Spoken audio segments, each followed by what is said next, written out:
pushing. I can't take this anymore. The concert venue is packed tight. A man behind me keeps pressing into my backside. I'm wearing a mini skirt today with a thong underneath, and it only makes the situation worse. He lifts my skirt and presses himself against my hips. As the atmosphere heats up, someone in front of me slams into me, and I stumble back a step. My body stiffens as I feel like something just slid inside me. My name was Mandy Cox, and I was a diehard fangirl. I wanted a celebrity to notice me, so I dressed for attention. I wore heavy makeup and made sure nothing about me went unnoticed. My low-cut top revealed a wide stretch of skin, and my chest bounced with every step. I paired it with a mini skirt that barely covered my thighs and sexy white stockings which hugged my legs. But when I arrived, reality hit. The concert venue was packed so tightly I couldn't move, and the crowd swallowed me whole. The celebrity was never going to notice me. I craned my neck and shouted, "Darling, take me." I never imagined that line would draw the wrong kind of attention. Instead of the celebrity, it caught a filthy creep. After I shouted it, I became aware of a man behind me, repeatedly bumping into me. At first, I brushed it off. In a crowd that dense, accidental contact was easy to explain, but the feeling wouldn't go away. Something hard kept pressing against my butt from behind. I assumed I'd accidentally backed into his hand where it rested behind me, so I turned and offered a polite apology. "Sorry, I didn't mean to bump into you." He paused, then flashed a leering smile and said, "It's okay, I don't mind." When I turned back toward the stage, I felt him press against me again, more deliberate than before. I kept my attention on the celebrity on stage and shut him out. The man became increasingly brazen, pulling up my skirt and pressing close against my backside. I had only a thong on underneath, which left my butt exposed. I felt his touch directly against my skin and assumed it was his finger. Only then did I realize something was wrong.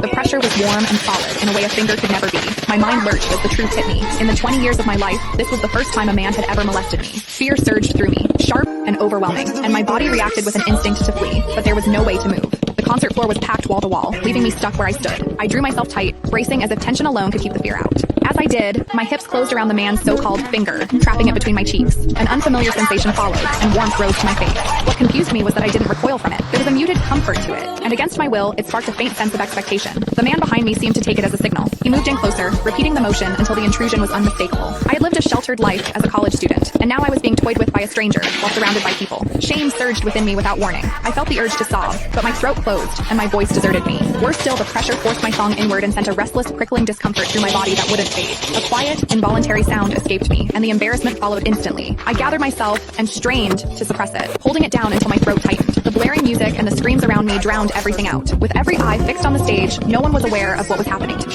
At the same time, the intensity continued to rise, touching something deep inside me. I bit down on my lip as cold sweat traced my spine. My awareness was tipping back and forth between humiliation and a pleasure I couldn't bring myself to name. I knew I couldn't take it anymore if it continued, so I turned sharply to face the man behind me. "Please stop pushing. I can't take this anymore."